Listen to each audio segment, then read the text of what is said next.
Moab Highway. Smaller field than usual, only 12. They're all set. Gates are back. They're off. The favourite's blown the start, Social Circle. Oh dear, it's 3 lengths behind them. Jumping quite well to Forza together with Climate Control. And right up in the thick of the action is Get Some Fun's going to settle third. Luna Right send forward, looking for a spot, getting it. On the outside of Dolly. Then came Madrina midfield and a wide path there, and the purple cap is Star Prediction. Back towards the inside is Highly Tempted. Then came Favour the Bold. Second favourite is fourth last, followed by My Last Hooray. Social Circles advanced to second last. And the green pineapple's not travelling well. Climate Control leads to the turn. From DeForza, Get Some Fun, Luna Right. They're followed then by Dolly making hard work of it. And further back now to Madrina as they flatten for the run home. Climate Control, DeForza. And Luna Right's closing in the outside. Get Some Fun batting away. 2 further back to Madrina is starting to wind up now. But Luna Right is sent to the front now by Ben Looker and draws clear by a length or so. Madrina is running on. Social Circle going into third. Luna Right too good. Beats Madrina and Social Circle, who blew it at the start. Get Some Fun in a photo for fourth there with Highly Tempted. Further back to Favour the Bold. Settled back, stayed there from Dolly, then DeForza, Climate Control, Star Prediction, My Last Hooray, and Green Pineapple, never a factor. Well, Social Circle comes out 3 lengths last. Luna Right lobs in the 1-1. That's the story, Ronnie. 100%. In saying that, I think she's got improvement to come, the winner, but Ben Looker, boy, oh boy, he's come to town and said, here I am, 1-1 from what looked a very sticky draw. Probably helped with the slow start of the favourite, taking that position away. But all honours with her, she's first up, she's got a future, they've got a plan with her, and I think we should follow that plan right through. Madrina was good with the big weight, and obviously obvious excuses for Social Circle there.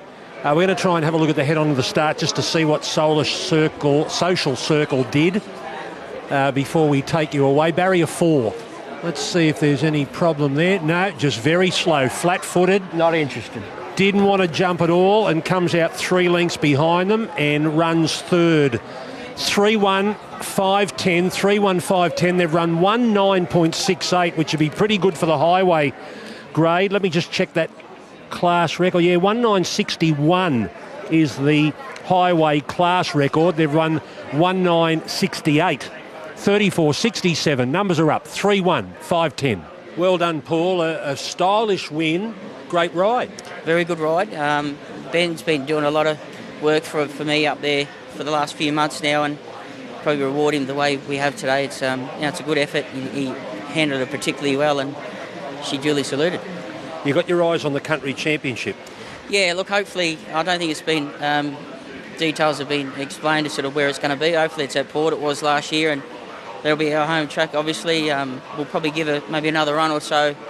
Depends how she goes. If she wins again, we might pull up and just give her a little break and aim towards our berth in the country championship. She qualifies for that once we get through December. Yeah. And that's what we'll head to. So you're banking on late February maybe for that heat? Yeah, it's around the midway February, I think, from memory last year. But the timing's the important side. We've got plenty of it, and we can map our way through it. And how much improvement do you think there is to come in the immediate future? Oh, there's a lot, mate. She's very untapped, this filly. She's got as you've seen, a really quick turn of foot when asked, and she can build through her gears, but she can lead, she can adapt, she can ride her a little bit quiet. She's still got that same explosive turn of foot, wet or dry. Would you hope to have other runners heading towards the championships? Yeah, well, like you've got to meet a strict criteria, so she's got to be in your stable for 12 months, and she was the first horse that actually signed up. So it's been a long 12 months for her coming, but we're going to get there. Okay, well done. Good on you. Well done, Ben. You had to sit on her in a recent trial. It must have gave you a little bit of confidence coming here today. Yes, obviously, sort of I've ridden the bush predominantly, and you don't sort of get horses that give you a feel how she had before that trial. And obviously, Paul's always had a high opinion of her. And look, she's got a lot of upside. She was nowhere near screwed down today, so it holds her in good stead moving forward. Paul's thinking country championships. You've won a country championships. You know what type of horse you need. She give you that feel? Yeah, for sure. Whether she's as brilliant turn of foot as Victorium, I'm sort of not sure, but she's also not fully screwed down, and I just think the best thing about her is she really conserves her energy. I had to give her a bit of a squeeze to get across, and then once I asked her to come back, you could have rode her on a piece of cotton and then let down for me nice. Well done, Ben. Thank you, Shen.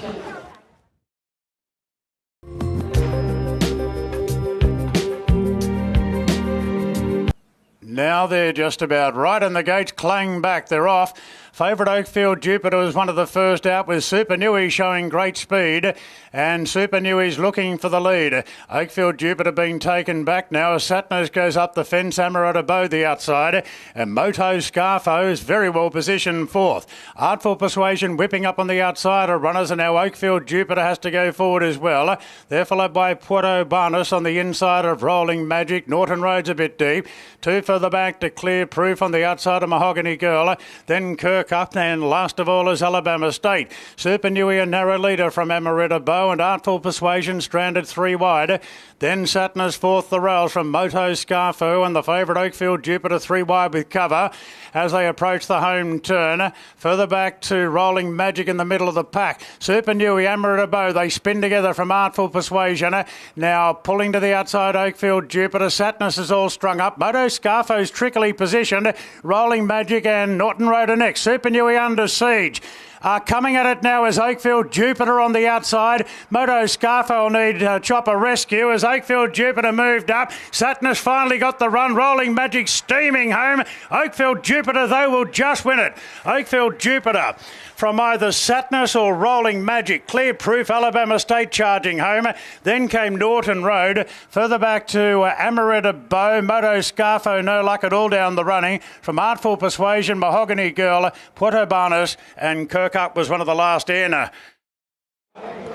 Oakfield Jupiter, the worry for Connections was the draw, where Oakfield Jupiter was going to get to. Ronnie, they couldn't get one off the fence. The next best thing was 3 deep with cover. Yeah, and look, Zach stayed cool, and he's good at doing that when he gets caught wide, I must say. He gets them balanced, and they seem to get a second win. It's not many jockeys can do that, but he is one that can. So it's a bob of the head for second. I think maybe the outside there, that's Rolling Magic, but we'll wait for the numbers there, and Satnas has run well. I want to have a few more looks at that race, whether Alabama State had excuses there, going right back and maybe getting a little bit of traffic problems again. It's been the story of his life. So just looking at them here, he's been behind there. Rolling Magic is waiting for the run to happen, and then Alabama State had a lot to do coming to the outside, just runs into that snag there, and Rolling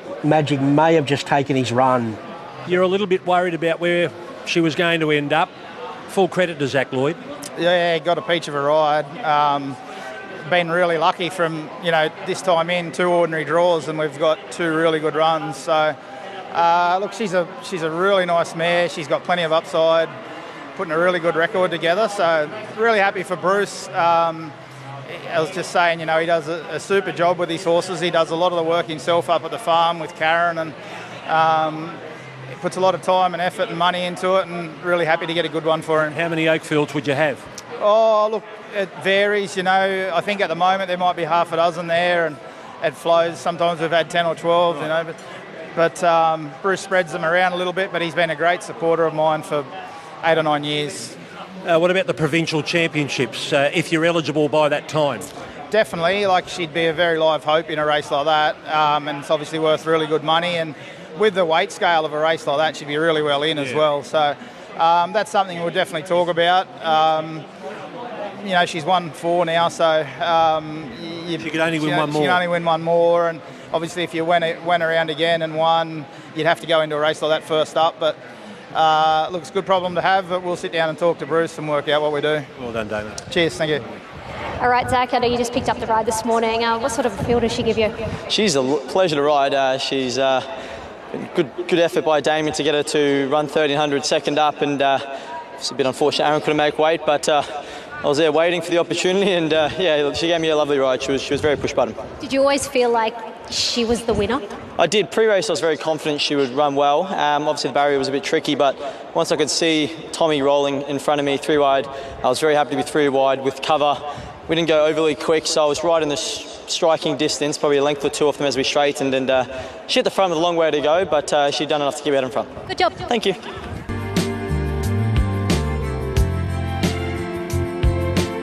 In barrier 1, blindfold removed and the gates crash back. We're off and racing here at Rosehill.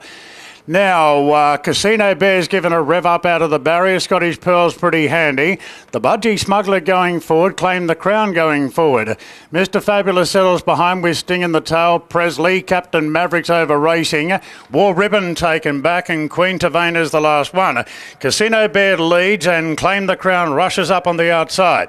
Now the two Derby runners, Scottish Pearl down on the fence, and Dylan Gibbons has got the Budgie Smuggler very well positioned fourth. One out, one back. Then Mr. Fabulous on the inside of Captain Maverick. Just still wants to throw his head about at the 1800 metres. He's very unsettled here, Captain. Further back, Sting in the tail. Presley. Change of colours too. There's been a change of ownership. Presley's well back in the yellow colours with the red sleeves. War Ribbon right on its coattails. And Queen Tavane locked up on the fences last of all. So Casino Bear, one of the roughies, a last start winner, held together by Maddie Owen. Leads by a length and a half, Claim the Crown. Scottish Pearl leaders back. And a length further back to the Budgie Smuggler. Two off to Mr. Fabulous on the inside of Captain Maverick. Looks as though he might have settled a bit better now, but he needs to. Then Sting in the tail on the inside of Presley. Queen Tavane and War Ribbon the last two. They're at the halfway mark. And Casino Bear rolling in the lead by a length on Claim the Crown. A length and a half then to Scottish Pearl, and the Budgie Smuggler just enjoying his day out in the sun at the moment at the 1,000 metres, and Dylan Gibbons very happy with his position. Further back to Mr. Fabulous, Captain Maverick. Now there's a move from back in the field. War Ribbons taking off, improving around them. Further back to Presley, Sting in the tail, shuffled back, and last of all is Queen Tavane. So Casino Bear in front. Here comes the move now, and Dylan gets going on the favourite, the Budgie Smuggler. Moved up on the outside of Claim the Crown, Casino Bear. War Ribbons off the track. Captain Maverick gets going. Onto the turn now, Claim the Crown, trying to get past Casino Bear. Now the Budgie Smuggler being wound up on the outside from Scottish Pearl, Captain Maverick, and War Ribbon. 300 to go. Claim the Crown, a length and a half clear from the Budgie Smuggler, is trying hard. Then Casino Bear, Scottish Pearl, Sting in the tail. It's Claim the Crown in front. Now the Budgie Smuggler is lifting on the outside. The Budgie Smuggler strutting his stuff late from Claim the Crown, and the Budgie Smuggler gets home to the roar of the crowd. A neck to Claim the Crown. Sting in the tail third. Then Scottish Pearl. Further back, Mr. Fabulous, Casino Bear, Queen Tavane, War Ribbon, Captain Maverick. Too much tomfoolery early by him. He's dropped out of it, and Presley finished back with him. The Budgie Smuggler, he's going to get a cult following with a name like that, and with his ability, it's going to take him a long way. Ronnie, that was interesting to watch. Dylan Gibbons forced to go early when Tom Sherry went around them deep to put a bit more pressure into the race, and then he just had to outslog them. Yeah, well, it was a tough watch for the punters that backed him, because it looked beautiful in the run, but they'd really steadied up, and he was flushed out there by War Ribbon, and then it looked like it was going to take him forever, but he was the only horse that knew how to win there, and he's got upside. He's got a good winning strike rate now with a 50% winning strike rate, and obviously he's probably better when he gets on those softer tracks looking at today. But he gets the job done. Claim the Crown, ran one of his better races there. Sting in the tail did his things. Yeah, I'm not getting too excited, other than the winner's got a big future, a nice future, and even more so if he finds wet tracks.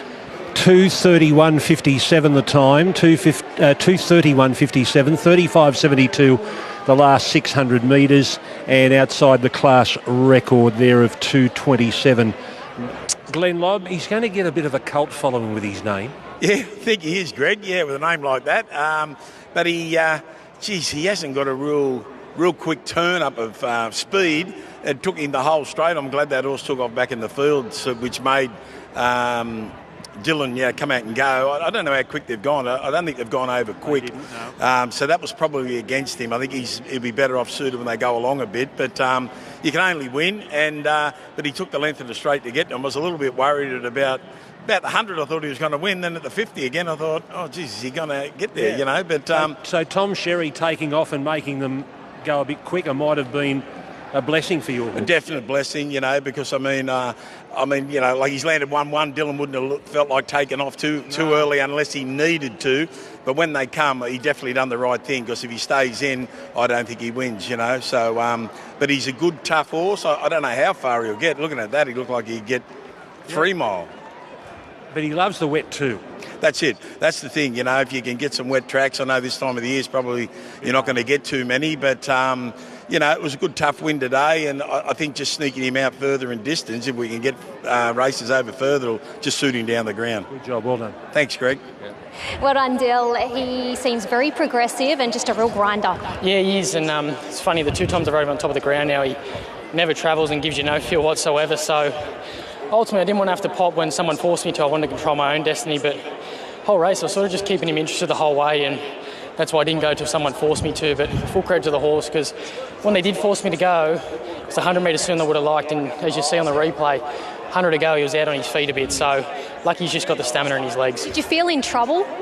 I didn't feel in trouble, because when I rode him at Hawkesbury, I had everyone swarming, he just fought him off and just ran out of time. So I knew the fighting qualities are there. I was just worried with the weight when they forced him to go, whether they just bring him unstuck. But lucky he's tough as nails and he really stuck his head out. Will he go further? I think so. He's got the right constitution and attitude. Like, if we had to travel for another 800 metres, he would have happily done it. So I think he's got all the right qualities to be a lovely stayer, and this is only a start. Well done. Thank you.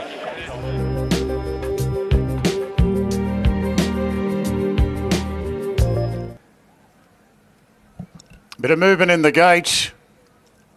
Settle now, racing, and there's a good liner. Midnight Dynamite was the first out and being urged to lead here by Josh Parr, and did it rather comfortably from Damien. Tuned is pushing through on the inside, and Dashing Rupert goes around them, followed by Shady Thinker, then Invaders in, Baltoff out deep, and Just to Fly. The former Perth Colt has been snagged back to last. The favourite Midnight Dynamite leads by a length on Dashing Rupert. Tune travelling strongly third, a half the outside to Damien, followed by Shady Thinker. It's travelling strongly on the outside of Bartoff, Invaders Emma, and Just to Fly as the last one. Midnight Dynamite, 500 to go in front from Dashing Rupert. Then Tune, Damien, the favourite Shady Thinker, has been on a wide path all of the way into the straight. Midnight Dynamite, a narrow leader from Dashing Rupert. Tuned is eyeing off an inside run, getting it. Then came Damien. Bartoff not going well, nor the favourite Shady Thinker. Tuned is charging up the inside. Damien coming down the outside, and Dashing Rupert fights on, but Tuned a narrow leader. 50 metres to go, and Tuned first up as a gelding, going to win it. Damien and Dashing Rupert in a photo for the miners, then Bartoff, Shady Thinker. They beat off Midnight Dynamite, then Invaders Emma, and Just to Fly was last out and last home. It'll be Tuned, number 2, Tom Sherry for Annabelle and Rob Archibald. Shady's pick of the yard, number 2. Will win, and they're right across the track here, trying to line them up. I think Darren favoured Damien, Dashing Rupert. No time up yet. Now here they are. Number 2, the winner, Tuned, and here are the noses trying to line them up inside to out. It'll be, oh gee, there's nothing between Dashing Rupert and Damien. A fourth home will be Bartoff. And then the horse who had no luck, Shady Thinker, he was posted without cover all the way. He's still only been beaten a touch over a length. Can you... who's run second there? Number 7 has got it. 7 Dashing Rupert, and then 9 Damien. Well, he landed good bets there. He was just well fancied all week. He got all the favours from that inside draw and capitalised on them late there, where probably a few hard luck stories. Well, Dashing Rupert and Damien had their chances. I thought the Adelaide horse run had a lot of merit there. He just got chopped out completely early in the race, and had a lot to do, and just hit a flat spot and didn't throw it away the last bit. So, geez, if I was them, I'd be hanging around. They were sort of don't want to go home with their tail between their legs. I thought there was a nice race for him at Kembla in a fortnight, so maybe they should have another look at that race and give him another chance, because he wandered off the track and he still showed determination there. Bartoff wasn't far away, but big bets landed there on a horse that went really well first up. Well done, Annabelle. He comes back as a gelding today. Was he a must geld? Probably physically, yes. Big, strong horse, and he was probably going to get too heavy. But yeah, it's always they don't normally go backwards from being gelded, do they? No. You got a lovely run today. He did. He got a lovely run, lovely ride. Obviously, just in the box seat. And to be fair, the stablemate Dashing Rupert, he's ran second, which was a big step up to Saturday grade for him as well. So great to see them both run well. And Tune's got a lot more improvement to come. He's quite a big, solid horse, and he's going to tighten up again from that. And he gets 1400 as well. So he's in at the right time of year to go through his grades. What's the immediate future? We'll just see. We'll just go through our grades. It's benchmarks. Yeah, exactly. Through benchmark grades, and always a horse that we thought, stakes quality. So hopefully he can keep on improving. Well done. Thank you. That worked out well. He landed in a beautiful position, and it was a nice first up performance. Yeah, for sure. He was obviously well placed. He's still quite big, and you would have seen him in the yard, big and gross and a bit hairy. So for him to sort of race as well as he did and quicken as well as he did, I was quite impressed and pleased. But the promising thing is there's so much upside too. Have you had much to do with him? I haven't, no. I obviously dove into his form this morning and watched his trials, and it looked like he was going quite well. And Jason is sort of ducking around the back on them. He's got a bit left under the bonnet, so thankfully I picked it up today. Good job. Thank you.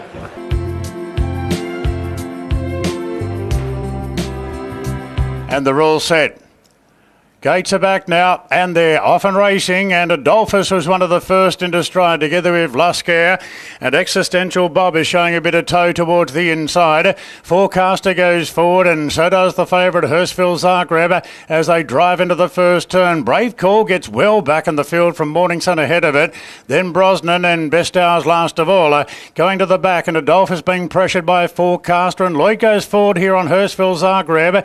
He'll want to try and push Luscare down to the rails to avoid racing wide. They're followed further back then by Existential Bob. The field is well strung out. Then came Morning Sun, a gap off to Brave Call, the second favourite. Brosnan and Best Hour, the last two. There'll be about 14 lengths covering the field here. Forecaster the 1,000 leads by a length. Hurstville Zagreb eventually got to second. He did a bit of work to get there. They're followed by Adolphus, leaders back third, and a length and a half to Luscare, who was happy to just sit back a bit after doing a bit early. Further back to Morning Sun, travelling all right on the rails on the inside of Existential Bob. Brave Call happy to sit back in the field, keeping Brosnan company, and Best Hour is the last one. Forecaster in front. 600 to go from Hurstville Zagreb. Then came Adolphus, Luscare, Morning Sun, Existential Bob. Brave Call given a real liven up turning for home.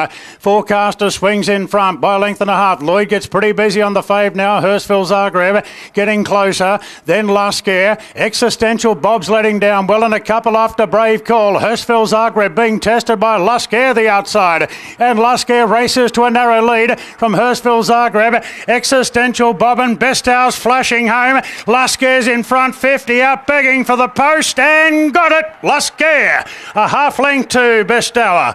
Brosnan rattled home for third. Then came Hurstville Zagreb. The early work paid its toll at the end. Brave Call too far back. Existential Bob peaked and got stage fright. Further back to Forecaster, Morning Sun and Adolphus. Luscare number 3, Tom Sherry on for Annabelle and Rob Archibald. That's a race-to-race double for Annabelle and Rob. They won the previous with Tuned. Luscare number 3 will be first. Now, second will be Bestower. Ronnie suggested it might be the right race for Bestower with a bit of pace on and running on, which it has. It's come from a long way back to get second, and Brosnan just kept hunting up on the inside to run third. Nothing for the favourites. They've run fourth and fifth. Yeah, you look at that ride again. He knew what he had to do. Tommy Sherry, he made that favourite burn itself, and then he took the sit. It was just perfect, absolutely perfect. He worked out the race. He knew what horses he had to make work, what horses to follow, and that was the difference between winning and losing here. He was just on a fit, in-form horse and rode him to advantage. So Bestower just set up for her very well. She runs on. Brosnan railed up, did a good job. He had too much to do, Hurstville Zagreb. It looked rosy early, and then was about half a length off being perfect, but it didn't work out for him. So Tom Sherry has been associated with both wins, Luscare and Tune, with Annabelle and Rob. Now the time is 1:47.71. 147.71, 35.7 the last 600 metres, 35.7. Now, here are the numbers. 3 Lascare wins. Oh, by the way, that is that a class record? Yes, it is. The previous class record was Louisville. Louisville held it at 147.98. The actual track record's only 147.43. So they might give it a shake in the 5 Diamonds later today, that 147.43. Louisville holds the class record 147.98 and they've run 147.71.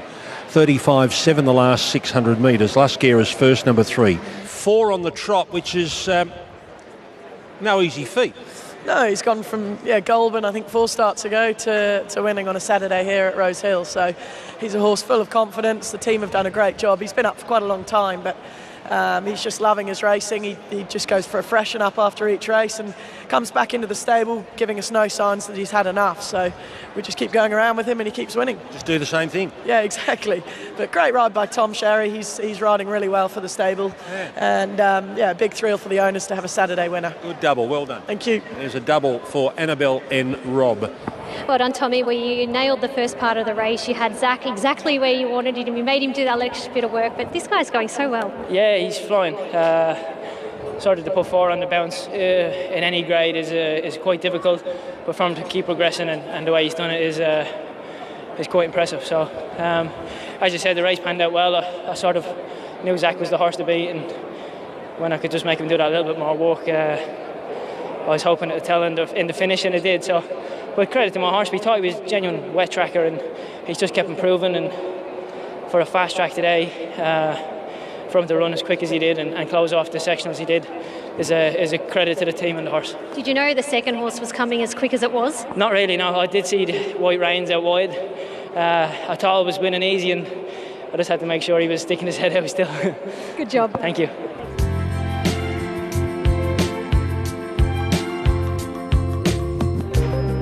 So here we go. $1 million golden gift for the 2-year-olds. The light's on.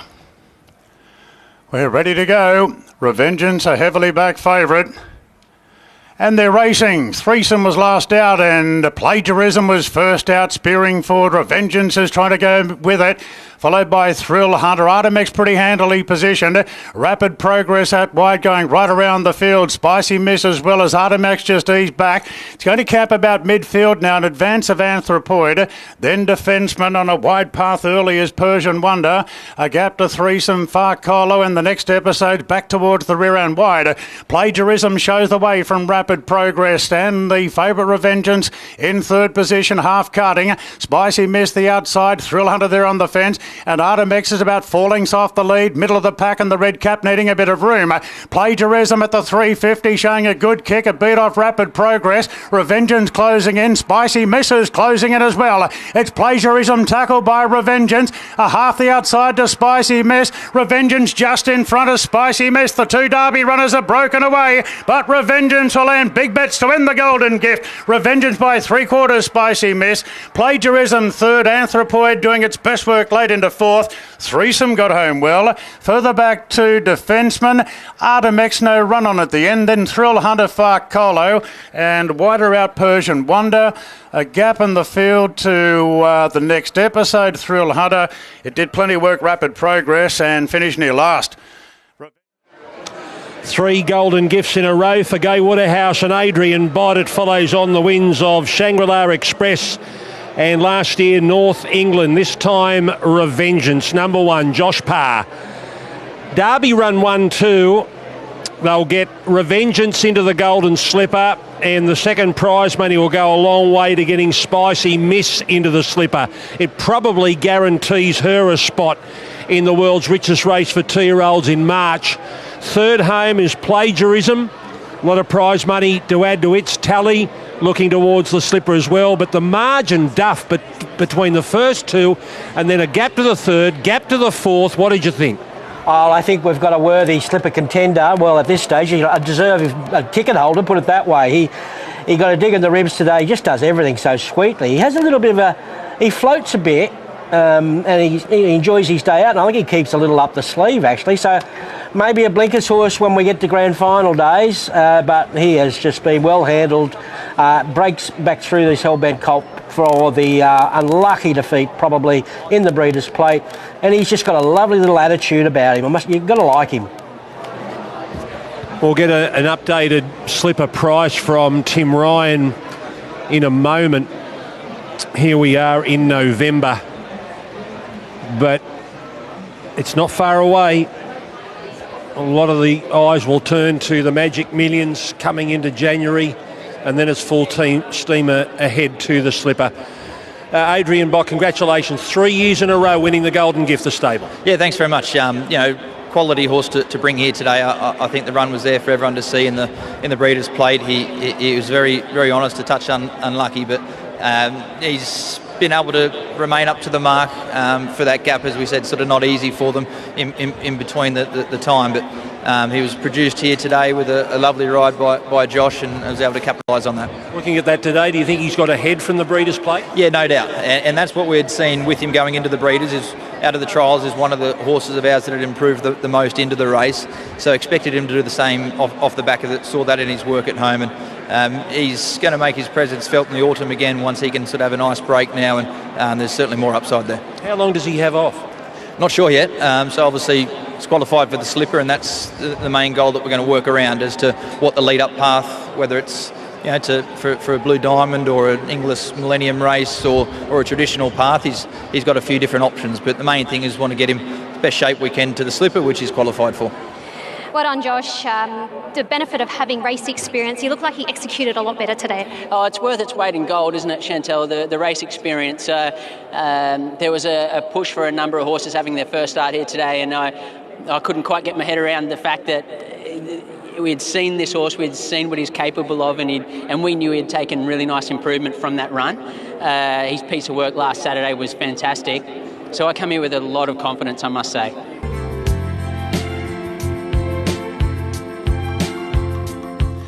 There's the light, ready to run in the Hot Danish Stakes. Stand by for a start. And the gates are back. They're off. Coco Jambu missed it, and Miraval Rose was sharp into stride and is going to lead from Arctic Glamour send forward. Then came Miss Rubini a bit deep on the outside as Snow in May, and Pounces using the fence to slide up. Then Dark Glitter from Bohemia and Coco Jambu's last of all. Miraval Rose is going to lead the way from Arctic Glamour. Pounce gets leaders back third, and Snow in May one out, one back. Then Dark Glitter. Now Miss Rubini's on a three-wide path again today on the outside of Coco Jambu, and Bohemia sits back last of all. Nash has got a good grip on Miraval Rose at the 800. 3/4 to Arctic Glamour. Then came Pounce, the American mare, well positioned by Marrera. Half the outside to Snow in May. Miss Rubini's off the track. Dark Glitter pushing through on the rails from Coco Jambu. Bohemia 6 off the leaders last of all. Miraval Rose at the 500 in front from Arctic Glamour. Then Pounce on the inside of Snow in May. Wider out is Miss Rubini as they straighten up now. Miraval Rose being eyeballed by Arctic Glamour. Snow in May starting to run home okay. Further back to Pounce. Down the outside, Bohemia. No hard luck stories for her today. Arctic Glamour in front of the 150. She's a length in front. Bohemia's closing in. Arctic Glamour just in front of Bohemia. It's Arctic Glamour gripping on from Bohemia. And Arctic Glamour at odds won the Hot Danish by a half length. Bohemia. Snow in May third. Miraval Rose fourth. Further back to Dark Glitter, Coco Jambu. Then came Pounce, and Miss Rubini covered a bit of ground, but she's weakened out to finish last. First up today, Arctic Glamour, Tom Sherry, Gerald Ryan and Sterling Alexio. That's a treble for Tom Sherry on the day. And Arctic Glamour has bounced back into the winner's stall. It has been a decent break between wins, October 2023. So over 2 years since Arctic Glamour won the Reginald Allen at Ranwick as a 3-year-old filly. She's only 5, but a long time out of the winners list. And only win number 3 at start 21. And at start 21, Ronnie, the blinkers finally appeared. It's unbelievable, isn't it? They had the visors on a last prep. They just replaced them with blinkers this prep. Wasn't it been 4? I saw 60 and 70 to 1 there as they jumped. So Hopefully Tim hasn't lost on that. He says he always loses on these bolters. But anyway, that's a result and a half. But she ended up the bolter in the field there. She was enormous. I had to sort of analyse this race. I didn't think they went too slow. So there's a lot of merit in Bohemia's performance. And Snowy May's battled on okay. So the favourites are a mystery. I know nothing went right for Mr. Mbini again, but Miraval Rose slowed him up, well, and just didn't find a kick whatsoever. So upset result for sure. Well, upset for many, but Gerald, he's got a spring in his step. You were confident? Very confident. After coming from Queensland, we set her for that race all the way along. We've had no trouble with her. She's always had problems with her feet and that. Right. This time in, nothing. The 2 runs in Queensland, she was just hopeless on that track up there. And the owners were wanting to retire and that, and the only 2 that had faith in her was Sterling and I. And, yeah, it was great. So, with her problems, it's been a real interrupted 2 years. It has. Bad barriers, wet tracks. She needs firm ground. I said all the way along, all she had to do was find her right form and she'd be winning this race. We took the visors off and put blinkers on her. She saw a couple of hurdles in front of her in the last 10 days. Yep.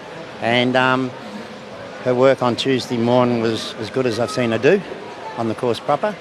And we were pretty confident she ran very well today. And that hoof filler's come off, so you think you've got her feet right? Yeah, Ronnie would like that. I don't know whether he's more a bar plates man. He can put up with hoof filler. No, I can't put up with bar plates. So. Yeah, but no, her feet have been terrific this time around, and like a lot of work get done to her and a lot of icing and all that. But the mare's been going really good the last 3 weeks, and I was really happy with her coming into today. Well, she's got value with a Reginald Allen, now a Group 2. Yeah, that's right. And she's been placed in Group 2s 2 or 3 times. She ran second in weight for age race behind John O'Shea's good sprinter. Yep. But no, we were confident coming in today, and I thought Tommy, I'd like to put Tommy on it because I just thought he's a bit aggressive, and I thought he's never been on the mare, or he hasn't been on it for about 12 months. He rode to work a couple of times and hasn't been on it since, and I think a strange rider on her helped her. Well done. Thanks, mate. Great work, Tom. It's been a day out for you here this afternoon, but things just worked out perfectly. We know she has the ability, and she brought that today. Yeah, exactly. She's probably been below par last preparation, and even her trials, I was a little bit concerned, but credit to Gerald and the team.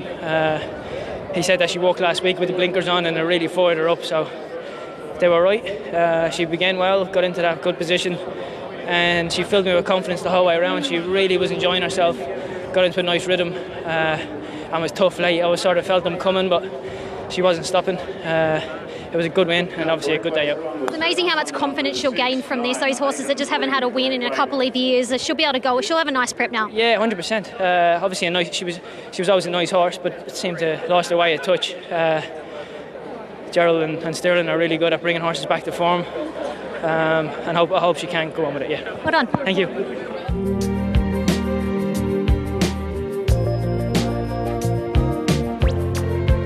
For the big one today, the 5 Diamond starter presses the button in the off and racing, and Rise at Dawn giving a tickle up out of the gates trying to lead, but putting the handlebars down as Transatlantic wide out. Berry really wants the front here on the favourite. The Inflictor away well, followed by Shadizi right there. Bullet Point behind in the early stages, followed then by up on the outside is Ducasse.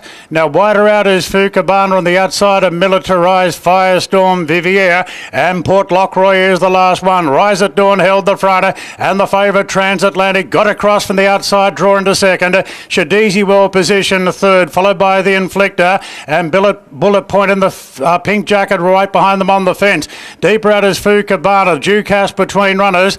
Then came Firestorm, Militarised third last from Vivier, and Port Lockroy the last one. 1,000 to go. Rise at Dawn in front for Nash, out by 3/4 to Transatlantic. Shadizi third from the Inflictor. Fukabana on a 3-wide path. Then came Bullet Point from Ducasse, Firestorm, Militarise, and a gap back in the field to Vivier, who's tucked away on the inside of Port Lockroy. 7.50 to go now. Rise at Dawn in the 5 Diamonds, leads by a length on Transatlantic, followed by Shadizi, the Inflictor. Ducasse is peeling 3 wide. Bullet Point travelling all right, but held up on the fence. Going around them is Fukabana and Militarise as well. Vivier still near last into the straight. Rise at Dawn shows the way. Transatlantic cruised up on the outside, and Berry sends the favourite to the front. Transatlantic by 2.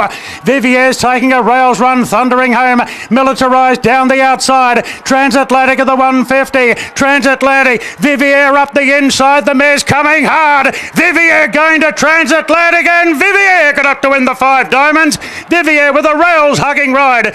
Beat Transatlantic and Militarise, followed by Rise at Dawn, then Shadizi. Bullet Point was next, followed by Ducasse, the Inflictor, Firestorm, Port Lockroy and Fukabana. Vivier, she's got a lot of seconds to her name, 9 in fact. Second in the big dance 4 days ago, second in the Cameron.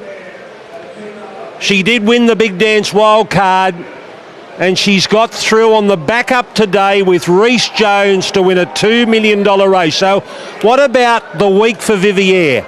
Second on Tuesday in a $3 million big dance.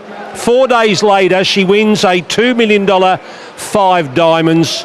And for the Mars stable, it's been a clean-up. Incredible. Here's the, at some stages through our career, everyone's been calling for her retirement, but she's come back in career best form and deserves all credit there. She's so tough. She's absolutely airborne, and Rhys Jones has produced a beauty there to get her home. That's a big result for him at this stage of his career. Transatlantic, you have to say, very brave. He did the work to get outside the lead. He had the hide to kick. First of all, he held off who Militarise, I thought, was looming to win there, but just probably did want that shower of rain. But all honours with her. She saved ground on the inside. She is just in rare form. Yeah, we're just watching that overhead shot, Chantel, and when Kieran Fallon came out on Bullet Point, Rhys Jones said, "Thank you very much." Here it is here. There, look at the world of room he's got. He's all on his own, Rhys Jones. He's in another postcard compared to the rest. He couldn't have asked for a better gap, could he? The stars aligned there, the clouds opened up, and away he went. And I did say in the yard, I couldn't believe how well she'd come out of the run on Tuesday. You would not have known she only raced 5 days ago. What a week, Joe. Vivier. A lot of seconds next to her name, but she won that wild card and she got right up on the fence to win today. I think obviously that win in a wild card gave us a bit of confidence. And extra 200 metres today, I think Rhys suited the 2, and we needed a good ride. So the plan was to be a bit further forward. Ended up a long way back, and Rhys stuck to the fence, which he had a big gap there. Yeah. Worked out perfectly well, and that was the right move. But she deserves it. She's been very consistent. She's done a great job since she's arrived to us. Plenty of placing, but 2 wins in the last 3 starts now, and she won the right one. Did she go back to Bong Bong? No, she didn't actually. She stayed at Wake Farm with the team there. Okay. Went to the beach on Wednesday. Had a couple of easy days since, and that worked. And that's it. Just a couple of easy days, a bit of a swim, and get ready for this. There's no time to do anything else. No, there's not. She went off the pony. Obviously, when you're at that stage of the prep, when they're very fit, it's just about keeping them nice and fresh and keeping them happy. But she pulled up very well. And again, great team effort and great results. Well, I'm sure she's glad that Gringotts didn't turn up today. She didn't have to look at him. When she found out he wasn't racing, she was very happy to come here today. Yeah. Where is she going to keep going, this prep? We'll just see how she pulls up. She's done a good job. She's had a couple of runs now, even though it's been a small prep. But she did have a long break before she ran at Newcastle. So, we'll just see how she pulls up and just map out a program with her too. She's still not a stakes winner. Obviously, 2 days race, but before that, she wasn't a stakes winner, stakes place. So, obviously, long term, I'd like to do something in a Group 1 with her. But, we'll have to map out the program. Well done. I spoke to you about the wrong mare, but not often the heavens open up and you just go straight through like that. No, exactly right, but I'm really glad that they did. Look, just when I found myself so far back early, probably wasn't the plan. I did want to be comfortable, but when I didn't travel early, I was a little bit worried. Just kind of rode her through. She started to build up underneath me from about the 600-700. That's when I had a bit of confidence about me. I tried to get a bit of a passage a little bit earlier, but nothing was happening for me, and I looked back to my inside and so, like I said, the passage just opened up and I stuck my head down and went for it. Surely on the way to the gate she would have given you a bit of confidence, because for a mare to back up and be so full of life, she must have felt pretty good. She was buzzy. In the enclosure and when we got on the track, she felt strong to the gates, and like I said, just when I had to kind of push her out of the comfort zone early just to see if I can get a bit her on the bridle and travel a bit for me, and she wasn't really doing that. That's when a little bit of doubt crept into me, but she came through when I needed her, and look, I'm really thankful to Kieran and the team for providing me with this opportunity, and glad to get the job done for them. Good job, Reece. Thanks, Jenny.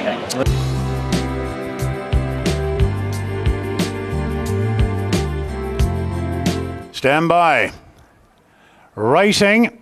Last out of the gates was Bakerloo, and Weeping Woman began sharply with Stratavarina being sent forward.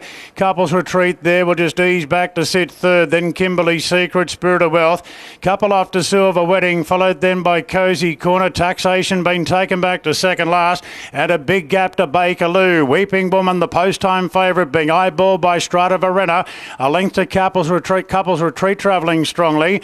Then Kimberly Secrets, followed after 2 lengths to Spirit of Wealth. Then Cozy Corner, Silver Wedding, and Taxation is second last, about 8 off the front runner. Weeping Woman and Stratavarina really serving it up here. Stratavarina put the neck in front from Weeping Woman, then came Couples Retreat, further back Kimberly Secrets, and a gap to Spirit of Wealth. Taxation still 8 lengths away. Stratavarina at the 200. Weeping Woman is fighting back on the inside, and Weeping Woman regained the lead from Stratavarina. Couples Retreat, Spirit of Wealth late on the scene, but Weeping Woman bounds away. Weeping Woman from Spirit of Wealth and Couples Retreat. Stratavarina was all out at the end from Kimberly Secret, Silver Wedding. Further back to Cozy Corner, Taxation. The punters copped it there. And last him was Bakerloo. Well, that was a classic case of watching the yard. Watch what was happening pre-race. Taxation falling to bits. Chantel told you about it in the yard. And that's all Ronnie needed. Ronnie just needed a little bit of confidence to go along what he already had in Weeping Woman. Press the button, Ronnie, and she fought back. Yeah, I thought it was a little bit wary, but Nash has always got up the sleeve. I've got to thank Shanny, because she went to the source, and they said, no, that is unusual for her. So that was a press the button moment, really. It had to be when you're thinking, well, they're both talented. Stable doesn't think there's much between them, but the defining moment was in the yard. So that was good. I was just a little concerned that she'd been softened up with that, but Nash is just too good. He knew her, he'd rode her in trials, he had something up the sleeve the whole way, and away she goes. The protest at Eagle Farm was dismissed. That second against first protest was dismissed. Correct weight and right to pay. There's Nash guiding home Weeping Woman. First up today, Joe Pride and Nash Rawiller. Second home is number 6, and that is Spirit of Wealth. Third, number 4, which was Couples Retreat. They've run 103.45, 33.01, 33.01. They've sprinted home there. Nash certainly had something up his sleeve. Nash just left that little bit there to fight back once headed. Yeah, he did. He went out very confident today, I have to say. He said 1-1, we win, and he seems to have just gone out. He slotted her in perfect, and she just showed an electric turn of foot there up the straight, so it was very good to see. You thought she'd come back well? Yeah, last prep she was a little bit disappointing. We thought she was better than that, but she's definitely come back better this preparation. 2 really good trials, and today was going to let us know where she was standing up in this preparation, and it proved today that she's back. Now, on the other run of Taxation, Chantel explained to our viewers quite a bit, because she spoke to you and the staff members of Joe Pride. That wasn't Taxation out there today, was it? That wasn't the right girl. No, she was nice and she can get a bit hot in the yard, but she seemed to have gotten a little bit extra excited out there today. Yeah. And it is a hot day, and she's a young horse, so I think maybe the day just got the better of her. She just didn't didn't handle the things out. Yeah, I think so. But she's got a future, though, in her own right. Yeah, definitely. She's a lovely physical type, and great breeding, and yeah, really excited to see her in the future. Well, Joe is going to be very, very happy today because the stable champ, Wolf's won in Melbourne, and you've got a winner up here. Yeah, it was a massive win by Wolf, and I haven't heard from Joe, so I hope he's celebrating. He will be. Well done. Thank you. Well done, Orla. Okay, here's the winning jock. Nash coming up.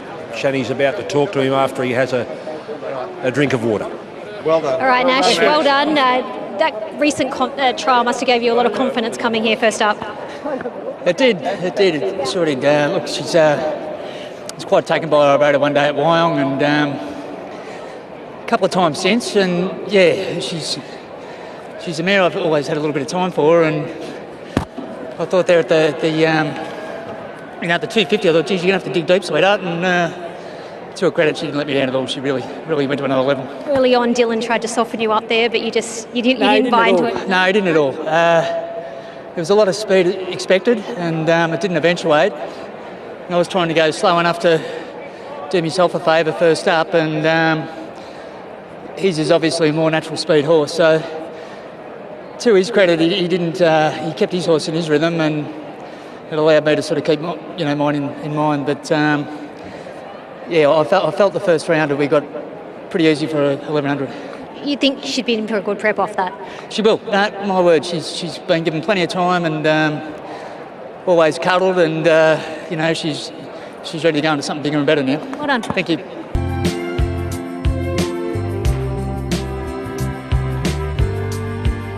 There's the light. Stand by. We're off to Newcastle next Saturday.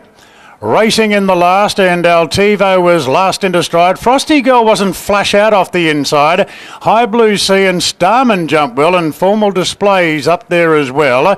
Now Frontex going forward off the track around Moore's Jude, Frosty Girl midfield. Further back to Peace Officer Altivo, and yes, Lulu's last of all. Starman races to the lead. Formal Display got to second, and Frontex racing third. Then High Blue Sea, Moore's Jude just in front of the favourite Frosty Girl. A length to Peace Officer, a length and a half Altivo, and the roughie, yes, Lulu last of all. 800 metres to go. Starman a neck in front to Formal Display. 2 lengths to Frontex on the outside of High Blue Sea. Then came Moore's Jude, has been well back to win the last. On the outside of the odds-on favourite Frosty Girl. Then Peace Officer Altivo. Yes, Lulu's last of all. So Starman races to the final turn. From Formal Display, Frontex the outside, then High Blue Sea. Frosty Girl's looking for run between runners. Moore's Jude gets to the outside. Frosty's in a bit of froth and bubble here. Starman being tested by Formal Display. Frontex. Frosty Girl hasn't got out of a pocket yet. Moore's Jude keeping it in. It's Frontex, Formal Display, Starman, High Blue Sea. Here's Lulu down the outside. Yes, Lulu at any price. Yes, Lulu won the last. From Starman, Frosty Girl. No luck at all. Close up Formal Display, High Blue Sea. Altivo, Frontex, Moore's Jude seemed to be too bothered keeping Frosty in a pocket and ran last. Yes, Lulu, number 11, Tommy Berry and Kieran Maher win the last. I think Starman's going to hold on and run second from the unlucky Frosty Girl. There's Yes, Lulu. Wind in her sails right down the outside where all this other stuff was going on towards her inside. It'll be Yes, Lulu, Starman and then Frosty Girl. Over to you, R. Dufficy. Yeah, well, it's called momentum, and that's exactly what she had. Momentum out wide where everyone's jockeying there. Yeah, we'll have to have another look at that. Starman pays his way again here, and his stablemate and owned in the same interest, Frosty Girl, goes home with a hard luck tail, I would think. How hard luck? I want to have another few looks at it, but she was angling for runs everywhere that didn't open. But all honest, she gets the momentum, unfancied in the market, and just blouses them down the outside. So we get more of a guide looking at this replay. Vital stage of the race this, and just held up. And yes, maybe she could have had a go at nudging out a bit earlier, Frosty Girl, but it just didn't happen. The winners come from about 4 lengths behind and just charge past, and then she gets out, comes through the middle. We'll never know. We'll never know. She got held tight by Moore's Jude. Here's the head on again. Moore's Jude in the racehorse colours, the pink and black. There's no run. She's tight. And then a gap opens up to the inside. Plenty of room to go through late on the inside of Frontex, but as Ronnie said, it's momentum and the race was over. Nice win, Joe. Nice display of speed running them down. Yeah, that was very good. She came up from Victoria last week, obviously ready to win. When she drew like that, just wanted to ride her fairly conservative. It's just that time of the year, there's plenty of benchmark races, so if today wasn't a day, there were plenty of races coming up. But yeah, it worked out well, and she quickened very impressively. She's a mare now that always been showing plenty of talent. Obviously, she went to Magic Millions last year to win the Guineas. Things didn't really work out that day. Yeah, and she's come back very well. She's matured. She's grown a lot, and yeah, she always had a talent, and she's finally finished. So yeah, it's a good time of the year for her. There's some nice races coming up. And she could end up back at Magics this year. Yeah, back for the fillies and mares race or something like that. Yeah, something like that, and hopefully you can win one or two along the way. Exactly. But yeah, she's going very well. We'll see you at the Hunter at Newcastle. Are you heading up? Likely to be there, yeah. I think you will be. yeah. I know Kieran likes Newcastle, but... He does, but there's Cranbourne next to Cranbourne Cup. He enjoys being at Cranbourne for that race. You can go and check on Bob's farm. You can go and check on Bob's farm. I can, yeah. Usually that's what we do. We do a 2-day trip, and yeah, go to Bob's, stay at Newcastle, and do the Hunter Day. Take your surfboard. Oh no, I'm not very good at that.